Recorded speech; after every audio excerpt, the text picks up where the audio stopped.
Bingo Blitz rules. If your bingo has ads in it, That's not a bingo. if it doesn't have the coolest tournaments, mini games, and the most breathtaking design, Nope, not a bingo. if your bingo moment makes you feel so excited that you just want to burst in joy and scream out loud, bingo! Sorry, so you're playing... Bingo Blitz? Now that's a bingo. Discover a world of excitement with Bingo Blitz, the #1 free bingo game. Download Bingo Blitz and play for free. Now that's a bingo. This episode is brought to you by Peloton. Looking for an easy workout? You're in the wrong place.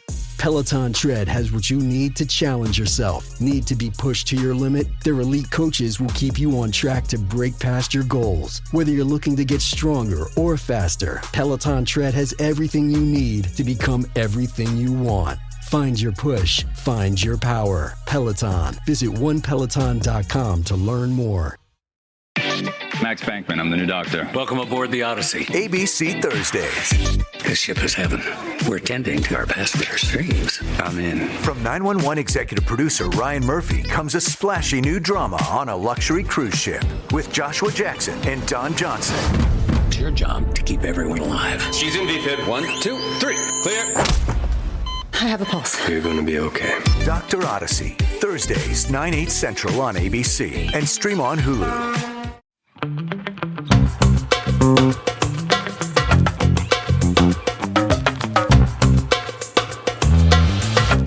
Hi. Hello. Welcome back to another episode of Don't Blame Me, where we give you wonderful, amazing, life-changing advice that changes your life, hopefully for the better, hopefully not for the worse. But either way, you cannot blame us, but you can thank us if it's the good one. Or if you were like looking for some fun to like blow up your own life, like we'll help. You just have to like let us know what we're in for. Yeah. Sometimes I say do it for the plot. Hey, that's fine. Like, I think we've all been there. And we also love it when you do it for the plot because then it gives us content to talk about. Mhm. We are Meghan and Melisa. We both woke up on the wrong side of the bed and then went back to bed. And then woke up much cheerier. Totally. You know, we just had to disregard our responsibilities for a minute because when you wake up on the wrong side of the bed, I'm going to get back into bed and I'm going to have a do-over. Yeah. I had to tap out. Came back. But we're here. It's going to be a great show. Going to be a great week. Thank you for joining us to start out your work week. If you are a person that starts work on Mondays, you might have woken up on the wrong side of the bed, but we're going to kick you on the right side. We're going to get you right and tight. Kick you right in the keister. I'm spending too much time with Mods. That's very much a Mods thing to say. He loves the old time. Too much time with it. Yeah, he's just always around. It's crazy. He's just always here. So if you want to participate in an upcoming episode where we give you some advice, there are multiple ways to do that. You could give us a call, you could send us a voice memo, or you could email us, or you could DM us. So for the phone call, leave a voicemail at 310-694-0976. And for the audio message, you can send it to meganpodcast@gmail.com. You can also email it there as well if you just want to write it out. But for the audio versions, you have to keep it under 3 minutes. So we do ask that you write it down ahead of time. You practice a few times, time it, and make sure you have all of the relevant information in there. You do have to be 18 or over, have your parents' permission. We want to know how old you are, how long you've been with a friend or a relationship or at a job, whatever the context is, in order for us to give you the best possible advice. It is all anonymous, so you can come up with some fake names, just something that's easy to follow. Don't name your after siblings if you're not siblings because it's gross. And yeah, I if you need to listen to a couple episodes before and see how other people do it, that's also a great way. But y'all have been doing fantastic.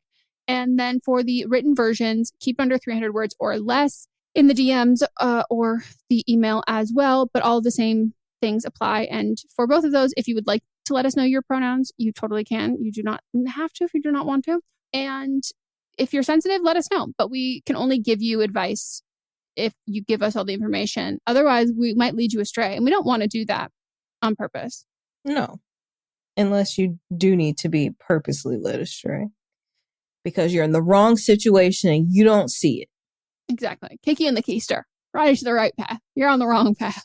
Oh, and if you want to watch the video version of this podcast, as well as our other podcast, you can join our Patreon, support the show. We also do live streams there twice a month. They're very fun. And you can see our reactions, which depending on what people are asking for advice on, can be very strong. There might be some disgust. And I think it adds a whole other layer of subtext to what we're saying. Oh, yeah, because I'm a very visual person in the face. Me too. All right, so should we go to the first write-in? Let's do it. Hi, Meghan and Melisa. I'm 24, she, her, and been with my fiance, 25, he, him, for almost 6 years and engaged for 1.5 years. I'm asking for advice on how to deal with him forgetting things a lot. For example, we were recently house sitting somewhere 50 minutes away from our house. He works near our house, so after work, he was going to go home to drop a few things. I asked him to grab 4 things I needed and sent him a list. He knew where everything was. I messaged him throughout the day to remind him to grab those things for me as I needed them, but he forgot 2 of those things. Another example is our 6-year anniversary is at the start of June. Over the years, I have planned small trips away for our anniversary. However, I've mentioned to him many times how I would love for him to plan things for our anniversary. Months ago, we talked about going on a small trip for our 6 years. He said he would plan it. Our 6 years is in 3 weeks and he hasn't said anything. I messaged him saying, wow, our 6 years is in 3 weeks. And he responded, oh yeah, are you able to take a day off work? But he hadn't booked anything and also knows I need a month notice to book time off. The place we were going to go is a busy tourist town in winter and you need to book in advance for accommodations. I'm so frustrated and upset as this meant a lot to me and it seems that no matter how much I communicate, he forgets things. I would love if you could give me some advice. I'm sensitive, by the way. Thank you. Love the pod. The anniversary thing would really piss me off. Does he have any medical issues that could cause him to forget things? I think since you didn't mention them, then we just go off the fact that he doesn't. Yeah. That's just what we're going to have to assume. I'm kind of at a loss for words because it's you're doing everything you can. You're giving him notes. You're writing things down. You're reminding him throughout the day. And it feels like he's being just willingly obtuse about things. Even in the short term with the picking up the 4 things from your place when he had a list and you had reminded him several times. And even if he had the list and then he was I can't find these other 2 things and he didn't call and communicate that with you, that's a problem. The anniversary thing is a big problem too. When you ask him to plan something, you've always planned things and then he just drops the ball until you bring something up and he's like, oh yeah, I'd be so mad. I'm mad for you on so many levels, but I don't know what else you can do to help this man. He seems like he doesn't want help. And you can't save somebody that doesn't want help. Yeah. My biggest question is, what is his reaction to this? What is his response? What does he say? Because I think forgetting things, as someone who has medical things that make me forget things, I feel horrible about it. And then I rectify it. And then I work to have other things in place so I don't do that again.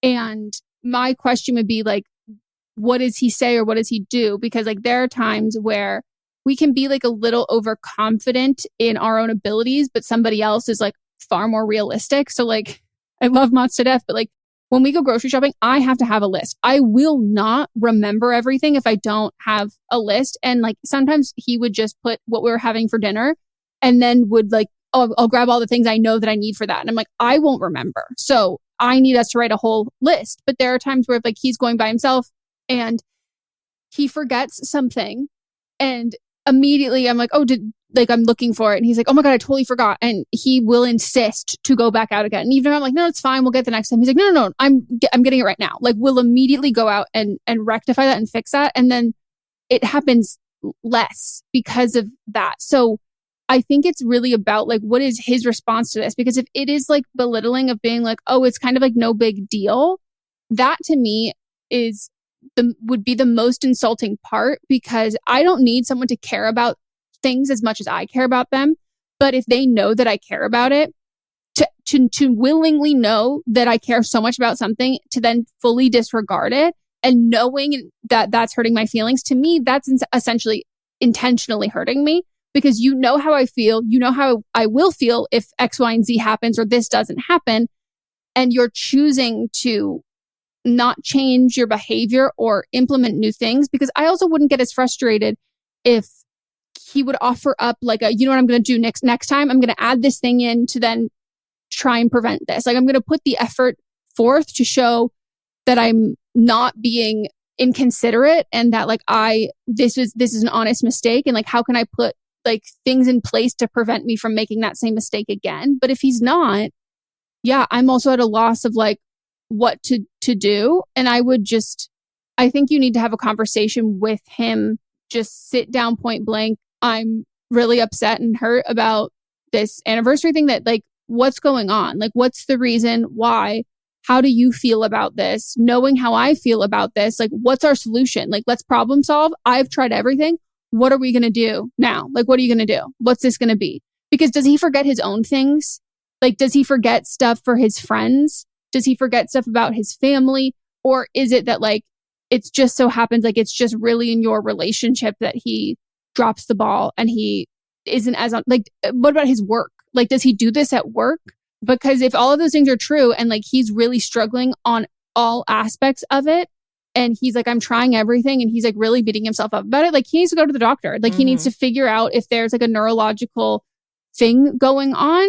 But if he's downplaying this and you realize that this is only happening here, he's holding your relationship to a different standard and expectation of his behavior than his other relationships. And to that, I think that like you can say, and it's not an ultimatum, but I think being like, this is something that I need in a relationship. And I truly believe that you can give me that. And if you also believe you can give me that, then I need to see that before we get married. I need to see that before I make this commitment to you, because this is my issue and this is my qualm. And I don't know how else to communicate it with you. But I want to give you the opportunity to care. Because like, does he know what the stakes are? You know, like, are you sheltering his feelings at all by not wanting to come across as quote unquote difficult or emotional or whatever? Like, he should know how you feel about this, and he should know that this is like a serious thing, regardless of how you act. But if you don't feel like you've communicated that, I don't think there's any harm in communicating that again to him.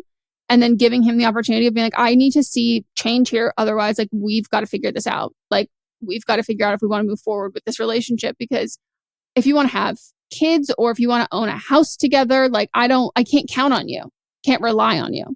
Yeah. And it's also like for me, I have a very good memory when it comes to like big picture things. But when it's like smaller things, I have to write every single thing down. And is he making an effort to write it down himself? Or is it always you giving him a list? Because like, if somebody gave me a list, I don't think that I could like, I'd look at it and be like, whatever.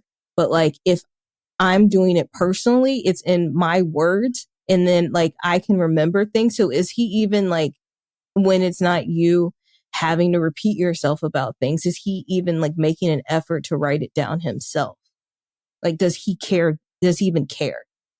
Yeah. Is he just counting on you and relying on you to be the planner, the executor, and then the punisher of the consequence or whatever? Because yeah, that the lack of effort there, like you said, if it's not written in the way that he does it, he's not nearly as likely to follow through with it.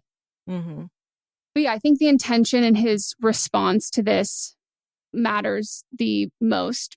I don't disagree with how you went about being like, oh, I can't believe our 6-year anniversary is in like 3 weeks. Like, I don't think that you should have been more direct or anything. But I think at this point, like, you've dropped the seed to kind of figure out like, where are we at? I don't want to assume that he's not following through with it. Now that you know, I think like it's time to be direct and not like trying to like lead a horse to water, or not trying to breadcrumb him to do what you want, or you have to tell him what you need. And I think it's hard to do that when you're not sure if that person is not giving you that intentionally. And sometimes asking those direct questions or saying those direct statements can give you an answer that it's like, I just don't think it's that important. And that's really fucking hurtful to hear. So we can sometimes avoid that by trying to like give someone the benefit of the doubt or phrase things in a way that gives them the opportunity or isn't so crystal clear that it can, in your head, you can it doesn't have to mean one thing that might hurt your feelings or be a deal breaker for you. But I think you're at the point where it needs to just be super cut and dry because, yeah, I just think that it's not uncommon for people to, in like long-term relationships, to like, you know, hold things to a different standard or a different expectation. But that needs to be like a communication and something that isn't permanent, that like changes. You can view your significant other as an extension of yourself, which is a positive and a negative thing. And so I think that if he's only doing this with your relationship and he can't acknowledge that or change that, I think it's because he's looking for a mommy wife. And y'all are 24 and 25 and been together 6 years. So yeah, been together your whole adult life. Yeah, like what's the chores at the house? Like, do you have to remind him to like take the trash out? Do you have to remind him to, because there are like, does he forget everything? Everything. Does he forget to do any of his own stuff? When he went to go pick up his stuff from the house, did he forget his stuff or just your stuff?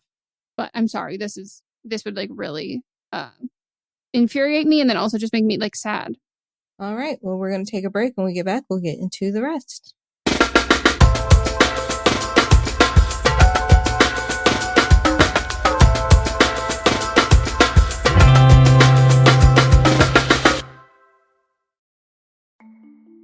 As a podcast network, our first priority has always been audio and the stories we're able to share with you. But at Realm, we also sell some pretty cool merch, and organizing that was made both possible and easy with Shopify. When you think about successful businesses like Aloe or Allbirds or Skims, an often overlooked secret is the business behind the business that makes selling and, for shoppers, buying simple. For millions of businesses, that business is Shopify. That's because nobody does selling better than Shopify. It's the home of the #1 checkout on the planet. And the not-so-secret secret that's definitely worth talking about is that Shop Pay boosts conversions up to 50%. That's more happy customers and way more sales going. If you're hoping to grow your business, your commerce platform better be ready to sell wherever your customers are scrolling or strolling, on the web, in your store, in their feed, and everywhere in between. Businesses that sell more, sell on Shopify. Upgrade your business and get the same checkout we use with Shopify. Sign up for your $1 per month trial period at shopify.com/realm, all lowercase. Go to shopify.com/realm to upgrade your selling today. Shopify.com/realm.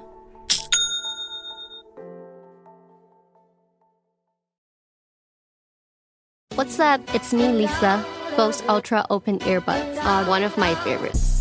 As a musician, sound is the most important part of the process. I've been so busy and always on the move, so if I can keep my music with me wherever I go, that would keep the inspiration going. The look of the Ultra Open Earbuds remind me of ear cups, so I would style it like an accessory. Check out Bose.com for more. This episode is brought to you by State Farm. You might say all kinds of stuff when things go wrong, but these are the words you really need to remember. Like a good neighbor, State Farm is there. They've got options to fit your unique insurance needs, meaning you can talk to your agent to choose the coverage you need.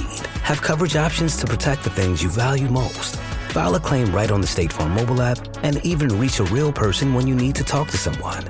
Like a good neighbor, State Farm is there.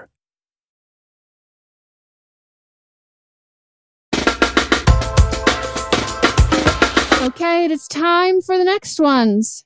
Hey, Eminem, I'm in need of desperate advice. I am 19, she, her, and my boyfriend is 19, he, him. Some backstory, we've been together since we were 15, and within a year, I knew he was the one. We are all of each other's first. I love him so much. Fast forward to now, instead of getting a dorm, we got an apartment for our freshman year of college. I work part-time and he works full-time as well as going to school. We do pretty all right for ourselves, especially being 19 in college. We pay all of our bills. We are both old souls, so this made sense to us. Our next step is getting engaged, which I think will happen by this summer. When I bring this up with friends and family and excited, like, oh, I hope he asks me within the next few months, I'm met with mixed reviews, mostly negative. They all think we are too young, and if we settle down now, we will miss out on so much. My friends are telling me I'm missing out on all of the fun college has to offer. While I understand where they're coming from, that's not the life I envision for myself. We have a mixed group of friends of guys and girls, and we go out to party and everything. I don't understand what I'm missing. I'm even down for a girls' night, so it's not like it's always just me and him. Most of my boxes are checked for getting married. We make our own money, check. We saw that we were comfortable living together, check. We love each other, check. Only thing we don't do is we don't pay our tuition. We have financial aid and our parents cover the rest. That's something we absolutely can't take on in the next 3 years. Should I listen to my heart or do what others say play a role in this? I mean, I would ask, how comfortable are you with divorce? Because I think like you can get married at 19. You should watch the video version, Melissa's facial reaction. You tried to keep it together so well. I tried. That was really impressive. She was acting Tashi Duncan up in here, except Tashi would not filter that reaction whatsoever. So like, I think you can get married at 19. I also think that like statistically, you're not super likely to stay together. And you either have to grow up with somebody and like you'll go through all of the trials and tribulations of your friends who are single and they go out with someone. Like you're going to go through all of the same shit. It's just like you're going to have to wake up next to that person every day. Like you're going to have to keep trying it with this person. And I say that as someone who's like, Mons and I have been together since I was 22. So like I was pretty fucking young and we went through our 20s together. And there's like a lot. I feel like when people are like, oh my God, like but like you didn't even date nearly as many people as like your friends who are your age who are like still single. I'm like, yeah, but like we went through all this, like we did all that shit within our relationship and you just have to choose to keep picking this person and being like, okay, we're going to grow. And there's all of these things. Like when you find your person, when you are young, I understand the idea of checking off a box, but that's not real in the sense that like, you're not avoiding anything else. It just means that like, okay, I'm going to choose to go through this shit with him. And the shit that you've already gone through doesn't mean that that's all the shit that you will go through in your life. Like you're going to have things that come up. You're going to get older. You're going to grow up and you will miss out on things and you will have a different life. And there's no rush because marriage is a piece of paper and at best, marriage is a piece of paper. At worst, it is alimony and like dividing assets. And I mean, I'm pro alimony, but I'm saying like dividing assets and like a legal battle and lawyers and court and custody agreements and like all of this shit. Like it's something that if you have a future with him, getting married now doesn't change any of that. Like there's no like, well, if we get married now, we get this, and this. None of that it's not there. But there are the potential pitfalls of that. And your brain isn't fully developed, but also like the person I am from the time that I was 16 to 19 to like 20s to mid 20s to late 20s to 30, like you change so much and you're so different and you can grow together. Totally. That's like, you can definitely do that, but you are already you're already playing house.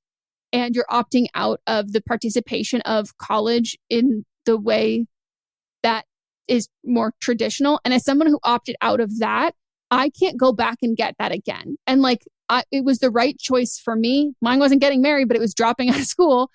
It was the right choice for me and the choice that I had to make. There was no other option. Like that was the only thing I could do. But I don't look back on it being like, all those naysayers were wrong. I'm like, no, like if I was dealt a different hand of cards, I would really have liked to have a different college experience. Like I really would have benefited from that. And as someone who's been in the grown-up game since I was like 19, everyone gets there eventually and that you'll just burn out faster. Like you'll burn out quicker. And that's why people tend to get divorced. When you get married young, you tend to get divorced younger because like you're just burning it out quicker. Yeah, I want to know what the rush is. Like, why do you need to get married now? And you are still dependent on your parents for some things. Once you get married, you're no longer their dependent. So you will, if you have healthcare through them, you're going to lose that. If your financial aid is going to change because they're no longer like I mean, they can still be like your co-signers, but if you're getting financial aid that's like based on your parents' situation, that's going to change. You're already doing all the things that married people do. So like, I don't think there's a rush here. I don't think so at all. What your friends are saying, and they're being more tact about what you're missing out on, is going through your whole phases. You've only been with him. He's been your first, last, everything. Same for him, for you. And so they're thinking that you need to sow some of your wild oats. Some people don't want to go through a whole phase, and that's fine. But like, your friends are just trying to be supportive of you and just making sure you're getting the best and like full experience of life before you make a legal commitment to someone, because you haven't experienced anything else. My sister, Melanie, she met her husband when they were 15, 16, and they broke up numerous times during that time and lived their lives and then got back together. Like, they were breaking up, getting back. And I'm not saying like that's the way to go, but they did break up a few times, but they always like came back together. But they had their full college experiences on and off again relationship. And they got married when they're 22 and they're like happy and they have 3 kids. But they did like experience more life before making a legal commitment to each other. That's the way to phrase it. Yeah. I think that like, it's impossible for you to know him this well to marry him because he doesn't know himself that well yet. He hasn't grown into who he is the same way that you haven't. That like, sure, the person I was at like 16 dating my boyfriend, like if I stayed that person forever, we could have gotten married, whatever. But like, who I am now and who I was a couple years after that, like we weren't the same. Like it's just, you don't have the room to grow that way when the stakes are so high with marriage, which is why I say, like, if you're cool with divorce, then like, okay, what have you got to lose? If you're not worried about divorce and like, that's not something that you're concerned about or financially like worried about, because like his debt becomes your debt and you can't even drink yet. So like, someone develops dependency on a substance, and that's something that, you know, is not anyone's fault. There's no personal like culpability whatsoever. Like, that you're predisposed to it. You have the disease or you don't. But that money you have is shared money, and you have debts, which are student loans. You have financial debts in place, and now you're tying your financial debts to his financial debts. And those student loans are not something that you claim bankruptcy. Those don't go away. So I just think that like, I don't think that you need to break up with him and be single to like live your best life. But like, you're already doing something that we would not recommend, which is living with a significant other in college, at the beginning of college, especially. And you're already doing that, which is already going to hinder your experience, which is fine. Like, that's a choice you make and that's what you want to do. Totally. Don't add in a legal document along with that to make that more difficult. Like, because it already is, it will be a huge adjustment if things don't go well when you're just living together. But there is a level of pressure when you're legally tied to each other, the same way that you are when you have like a lease. How like, if you've got like problems with your roommate, you're like, well, I need to be careful about this because we're on this lease together. And like the headache of ending all of this, like that's just a fraction of what a marriage is. And I wonder where this is coming from, because also you talk about the way that you envision your life. How long do you envision living? Not to be dark, but like, how long do you envision living? And what do you envision? Because if he's by your side the whole time, what happens after you get married? What does that accomplish? Is it like, oh, well, then we're going to have kids? And it's like, okay, so then after that, then what? Because you might plan out your life and realize that you've done it all up into the age of 32. And then you're 32 with 6 kids. And you're like, okay, well, then what? Like, then, or I could just start this a little bit later. And then I could have things that are surprising to me in life. Like, I can just live my life and like what comes, what may. If you accomplish your entire life to-do list, then what do you do after that? That's something that like is a much it's a much more high pressure and like running to like race to the finish line because you think that something magical is going to happen at the finish line. But you've planned everything else out, except you haven't planned the finish line. Like, what is that? Because I think in general, people who live life like that, the goalposts tend to be pushed and you tend to hold out on happiness for something to be checked off a list.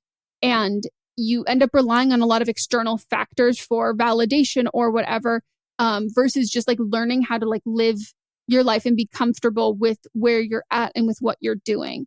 So if you had called before you moved in together, I would have said don't live together, but you are, and just don't get married. Like, you are missing it. There is something you're missing. And what you're missing is the life experience and life experience. There we go. That's it. Like, yes, that's what you're missing. And there's just no need to make the stakes this high for something like that. Like, think instead of walking on a tightrope or a balance beam, like, why throw a balance beam over a pit of lava? Like, that's like, oh shit, this has to work, versus you want this to work.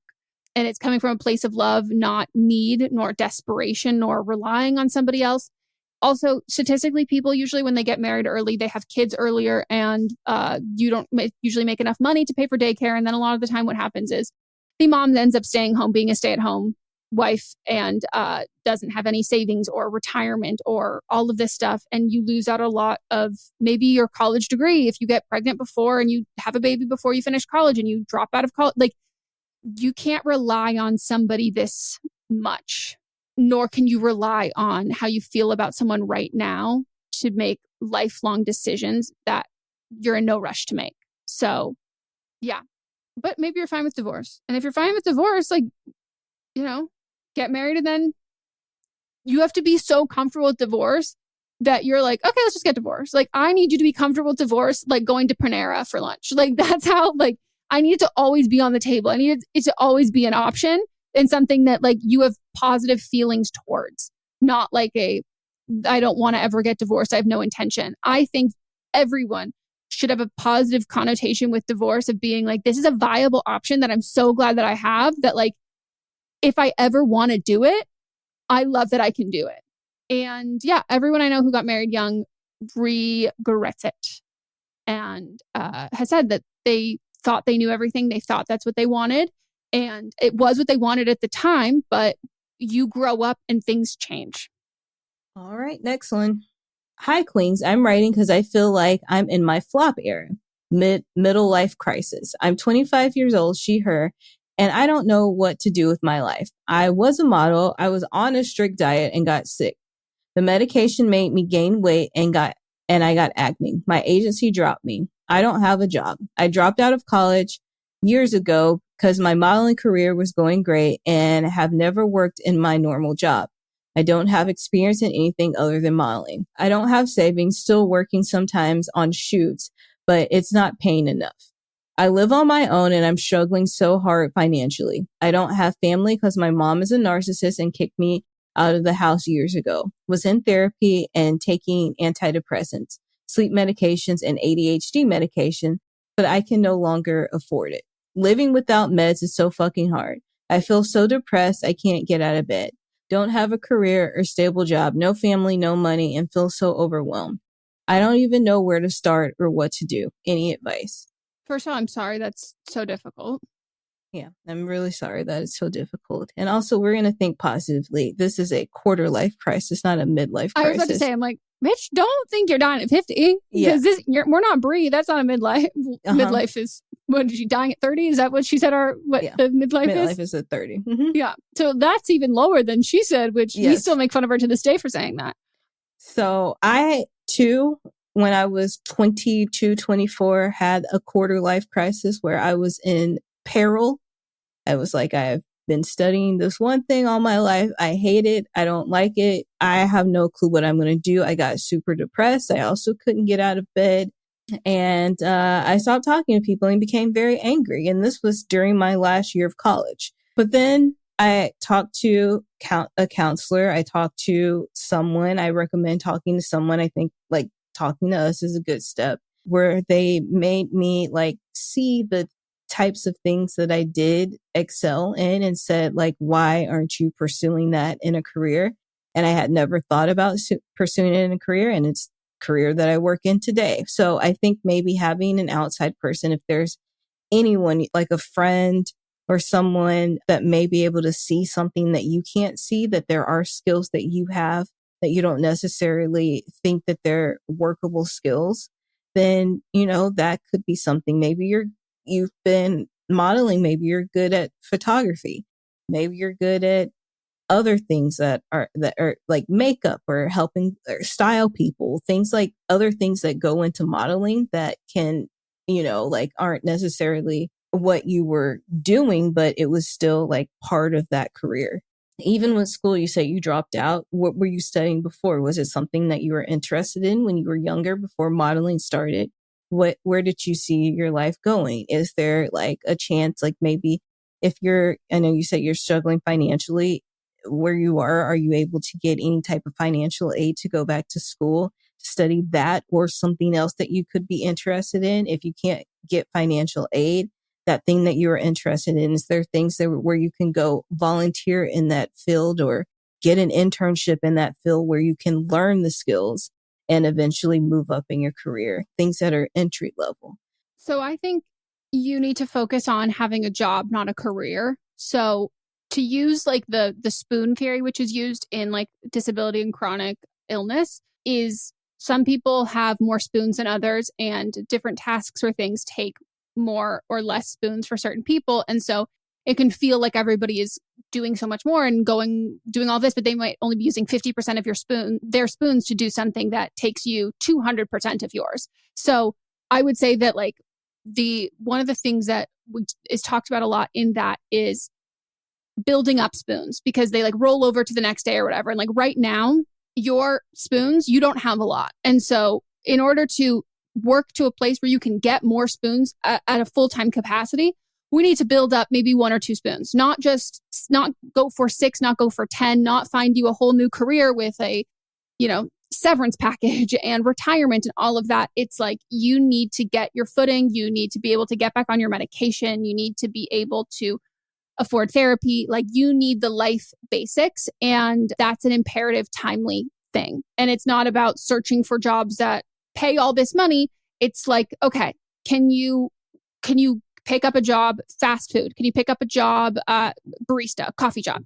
So finding ways that you can make money quickly, that it doesn't have to be full-time. It doesn't have to be like a stepping stone to a bigger career, but it's just like a life stepping stone. Like, you need to get your footing, and that this is the first step in doing so. And so I agree with everything Melissa said, and like that finding the things besides like quick things, again, like coffee shop, restaurant, server, or whatever. Modeling, you do have skills that are transferable. Like, without a doubt, I don't want anyone to think that like they do that and it's like, oh, well, I don't have any. No, you have skills. You have to be charismatic. You have to be interesting to look at, which is a selling factor for a lot of jobs, for secretary, for front of house things, for things where you have to interact with customers. Like, you can make a camera fall in love with you. You can make a customer fall in love. Like, you have charm. I promise you that you do. You wouldn't have been doing this for as long as you have been if you didn't. And that is a skill. Also, models work really fucking hard. Like, and like, sure, some Nepo baby ones might not, but most of the time, like, you're grinding. You know how to make people like you. You know how to be kind to people on set. You know how to work well with others. You know how to collaborate. And those are all skills that will benefit you in the workplace. So I think finding a interim job to make money so you can get on your medication. And then from there, I think looking for jobs that like an assistant to someone somewhere. It doesn't have to be a personal assistant, but like at a job or a company that you find interesting, if you kind of want to see what you would be like in a more corporate kind of world and setting. People come from all different backgrounds for that. I think that if you're good with kids, maybe you have siblings or you have family members that you spend a lot of time with as kids, looking into nannying, looking into babysitting. If you speak more than one language or just your native language, tutoring. If you're good at a specific subject of that, house sitting, dog walking. I already said nannying, but then I would say like Melissa said, of like finding things that are transferable, going into hair. So you don't have to go to cosmetology school to do that. You can get a job being an assistant at a salon where you are getting paid to learn to do all of that. And it's something that it's kind of like hard work, but part of it is charisma. Part of it is like personality, meshing and getting along with other people. And then finally, I would also like look into trades, look into something that feels like there is a more concise and linear path for this, because when you're feeling really lost, for me, it's helpful to like be like, I want to jump in on a train that has these set stops, that I know where I'm going, that I'm doing all of this, that I can kind of be on autopilot until I get my shit together, until I feel like I've got a handle on my life. And trades, people don't really usually go into trades with a ton of background knowledge or a skill set. The point is like you learn them front to back. And I think that like exploring all of the options that you have, in knowing that like there are so many options. There's probably jobs you don't even know of that exist that you could be doing. But I think the priority for you needs to be being able to afford your medication and afford healthcare. And whether that's therapy, which I think is a big thing to recommend, or like going back to school or whatever that is, I think you need to be able to have the motivation and the energy to pursue a career. But in order to do that, I think you need to have motivation, like, and you need to feel better. You need to be able to get out of bed. And that's like the first thing you got to get done. And again, doing so, it might be working a job that you have historically viewed as something that is whether below you or something that is like not what you would be interested in at all. But like, you just need to make enough money. And this is the spoon theory. You need to build up enough spoons to be able to get the other spoons. Like you got to keep your head above water first before you can build the boat. So that would be my recommendation. And yeah, I would also, like Melissa said, utilize any school resources you might have, and you might get a job somewhere and say that like you really want to finish school, and they might want to help you finish school. Or you might want to do something like travel, like, and teach English somewhere else, or teach whatever language somewhere else. Like, there are so many programs that you're not necessarily supposed to have it all figured out at this age. And this is such a common thing that there are programs in place with people who are going through the same thing that you're going through. Yeah. Or working at a school. If you work at a school, your tuition is usually free too. Yeah. Being an RA too. Like something like you could find different things that way.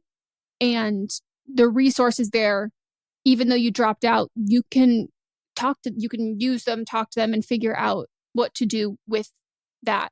And you can try and fail again, and getting comfortable with failure is like a very difficult thing, but we will inevitably keep failing and succeeding and failing and succeeding. And it's having the ability to work through that. But when like your mental health is like just in the gutter, like not all, but we've both been there, and like that's so hard. And so knowing that has to be your first number one main priority, and whatever you need to do to get that. And like, I'm not above anything about what you need to do to get your medication and to get your mental health help. So like, see the movie Hustlers, like I just think that like that needs to be your number one priority, and whatever you need to do to get that.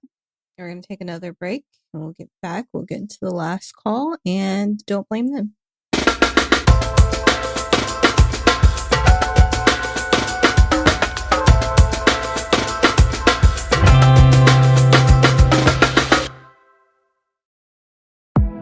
The Volvo XC60 plug-in hybrid is about performance. Not just on the road, but in life. With not only trunk space, but room to make memories. It's electric, with a backup plan, where the only speed that matters is how fast you can slow down. The Volvo XC60 plug-in hybrid. Performance where it matters the most. Visit volvocars.com/US to learn more. Fever, cough, congestion. When the symptoms keep coming, but you've got to keep going, you can rely on Mucinex Fast Max All-in-One. Just one dose of Mucinex Fast Max All-in-One relieves up to 9 cold and flu symptoms, helping you get on with your day. Need cold and flu relief? Get Mucinex Fast Max All-in-One and Done Relief. It's comeback season. Use as directed. All aboard! Welcome to the Friskies Express. Please keep all paws and tails inside the train. To the right, you'll see Crunch Canyon. To your left is Filet Falls. Now you're passing Party Mix Peak. Today's Delicioso tour is almost over. But don't worry, with Friskies, there's always more to explore. Check out friskies.com to explore more.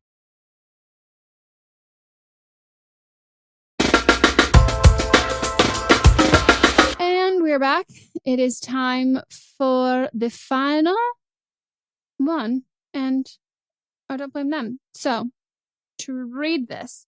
Hi, Eminem. So I'm seeing someone. It's great. However, one problem. We're both bottoms. And 2 bottoms don't make a top. The relationship is new and I've mostly topped. But honestly, I'm not a fan of topping. And I also don't think I'm good at it. Kudos to all the tops, but hey, we can't be the only ones doing all the damn work. Anyways, I'm a bottom bitch and I enjoy being railed and I get bored of toys sometimes and would rather have the real thing. So even though I know y'all 2 cis women who don't penetrate people, or maybe y'all do, I don't know your sex life like that.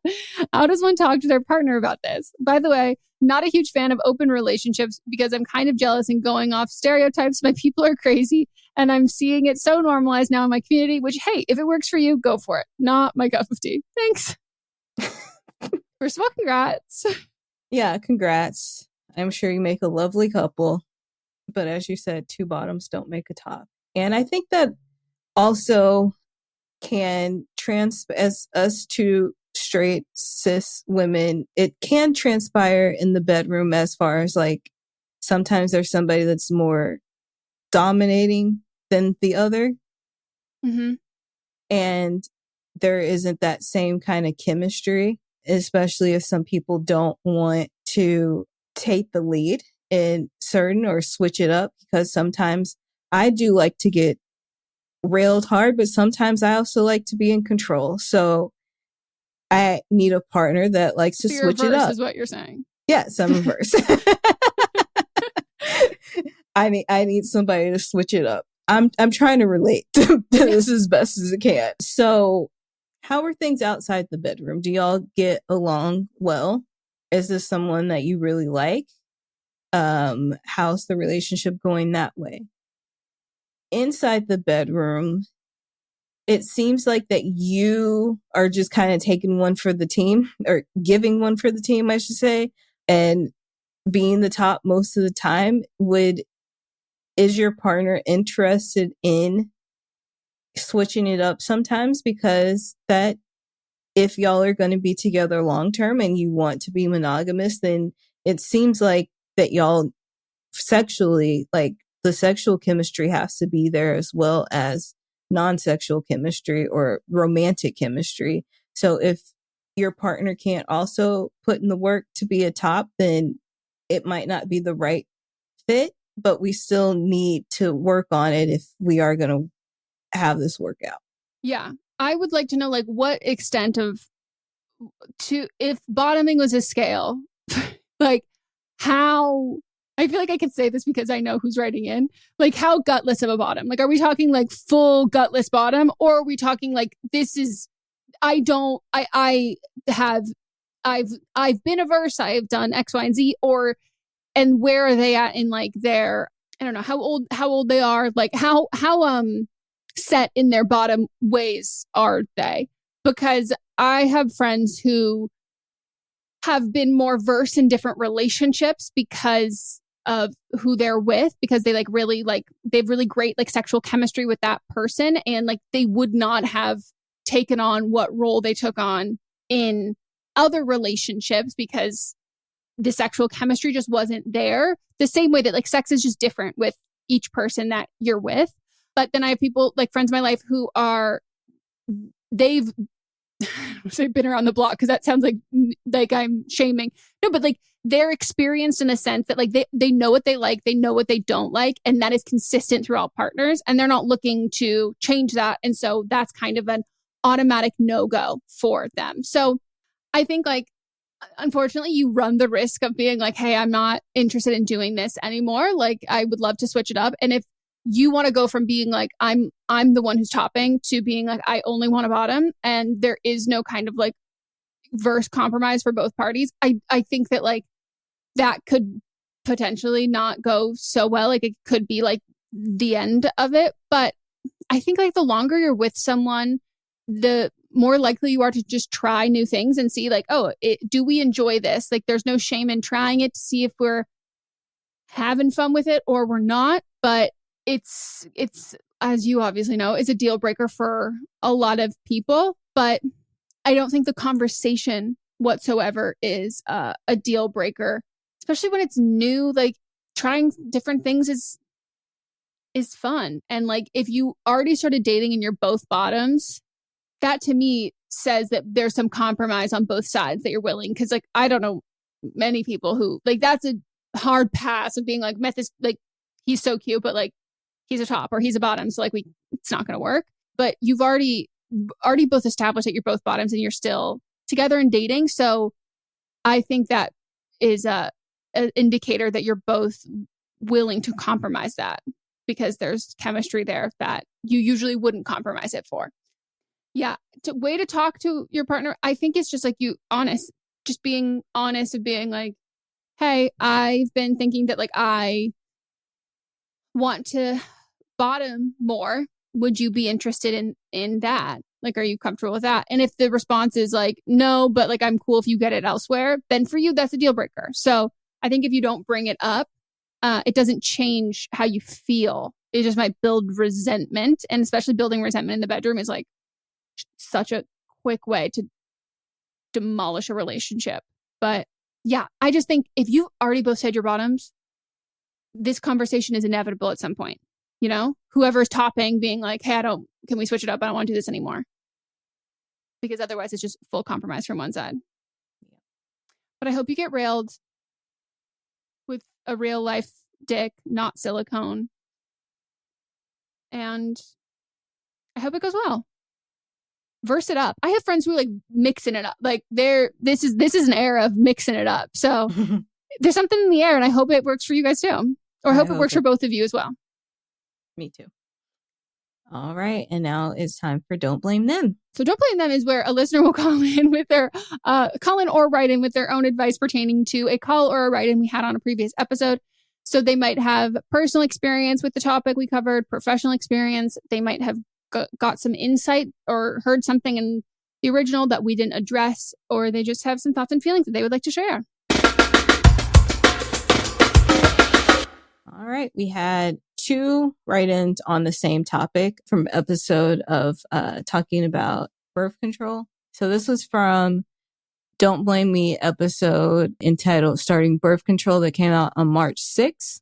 And someone wrote in saying, I have a don't blame them for girls who called in about birth control. As someone who also has ADHD and anxiety about getting pregnant, I got the Nuva ring when I started having sex. I have to remove it once a month for my period, but I don't have to take a pill every day. I just set a reminder on my phone, but it would take getting familiar with your body, which is never a bad thing. And then someone else said, hi, wanted to share Don't Blame Them for Monday's episode about starting birth control. It's so true that people only wanted to share the horror stories about birth control. So I wanted to share a positive. I was so scared of the pill, but I have to take it for health reasons. And I have not had a single side effect and improved my quality of life so much. Cured my PMDD, completely balanced my hormones. I have no complaint. I'm also forgetful, so a daily alarm really helps. So thank you guys for advocating the positive sides of birth control. Megan definitely helped me by talking about it. Love the podcast.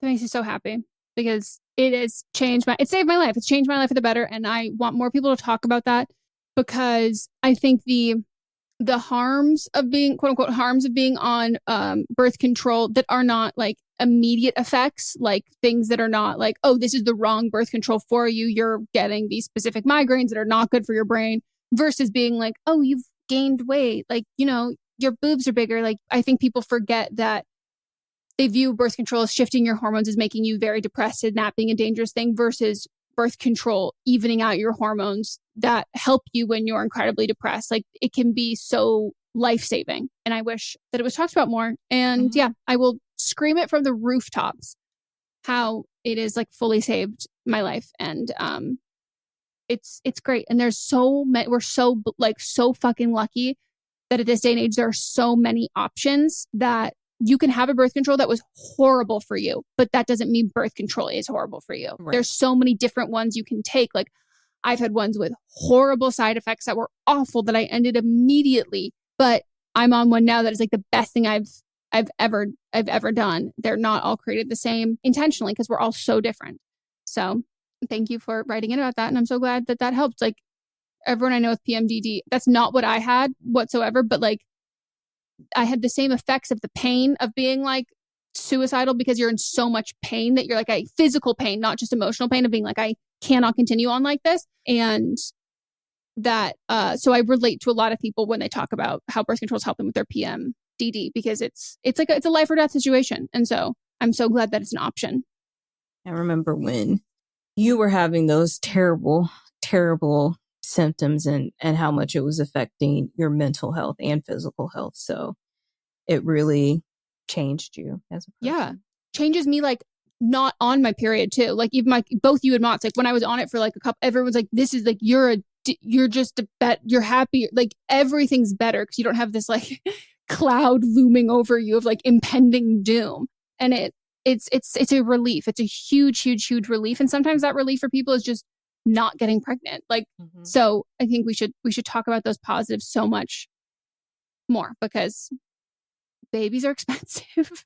Abortions aren't necessarily accessible for most locations at this point. So yeah, I hope that original caller has found something or is in the process of getting something that works for them. All right. Well, that's the end of the episode. Thank you for listening. We greatly appreciate it. If you like the sound of our voices or hate the sound of our voices, anything that motivates you to listen to more of us, tune in tomorrow for See You Next Tuesday, where we'll be talking about the Met Gala and other things that have been permeating in our minds. On Wednesday, you get a little break. On Thursday, we'll be back for an episode of But Am I Wrong?, where we ethical shit talk and help you with other situations in your life. Some people have described it as, but am I wrong is when you don't initially take our advice from Don't Blame Me.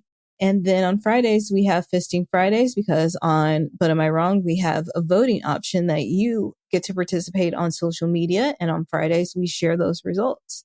So man, you're on a roll, dude. I was like, this is impressive. We've got so much content and we want y'all to listen and we want you to participate and join us. And if you want to join us on an even deeper level, tune into our Patreon. It's not really a tune in. It's more like a join us, where we have built a community of not just being able to watch videos of Don't Blame Me and But Am I Wrong, but also hanging out with us supposedly every other Friday. We sometimes get off schedule, but we've been pretty consistent the last few times, and we get to hang out with other people in this Don't Blame Me community and just chat and get to know each other. And it's a good ass time. And then we also have a Facebook group where you can also do that on a less deeper level. So, and that's free. You just got to fill out the questionnaire and answer them correctly, and we'll let you in. Hell yeah. If you have questions about any of that, all the information is also in the show notes. Hell yes. Can't wait to hang out with you all again soon. And if you want to know us on a personal level, the Patreon's a great place because that's where we can like personally start to roast you. So like if you've ever like wanted to, like, I kind of want to know what they'd give me shit about. Similarly, how we gave shit about, you might not know, some random person to you named Brie who said 30 years old is middle age. That was something that she said, 2 years ago that we've never dropped. No, and we won't. We never will. And she knows it. And everybody say RIP to Brie's appendix. Okay, we will see y'all next time. Goodbye. Bye.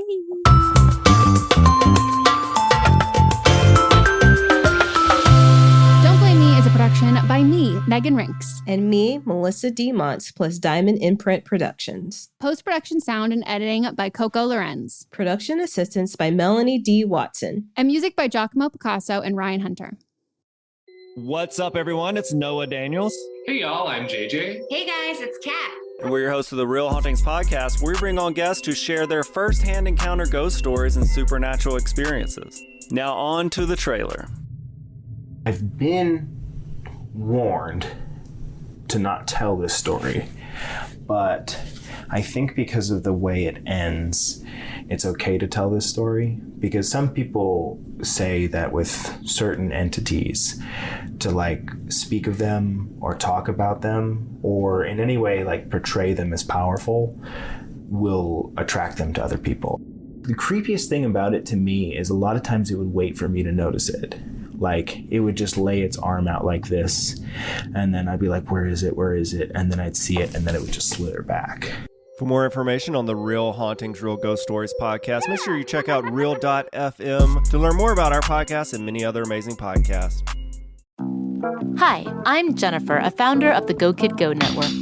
At Go Kid Go, putting kids first is at the heart of every show that we produce. That's why we're so excited to introduce a brand new show to our network called The Search for the Silver Lining, a fantasy adventure series about a spirited young girl named Isla who time travels to the mythical land of Camelot. Look for The Search for the Silver Lining on Spotify, Apple, or wherever you get your podcasts. Listening to a podcast should be time well spent, and I promise it will be if you'll give this podcast a try. It's called Something You Should Know. I'm the host, Mike Carruthers, and in every episode, I talk with leading experts on topics I know you will find fascinating. From why people can't keep secrets, what your favorite music says about you, why your pet acts in strange ways, and so much more. Something You Should Know is designed to give you information you can use in your life and give you great intel that you can share with others. I'm told it's a binge-worthy podcast, and with over 1,000 episodes, there's a lot to binge on. Something You Should Know has been ranked in the top of the Apple Podcast charts consistently for a long time. I know you're going to like this. I just need to get you to try it. Something You Should Know. It's available wherever you listen to podcasts.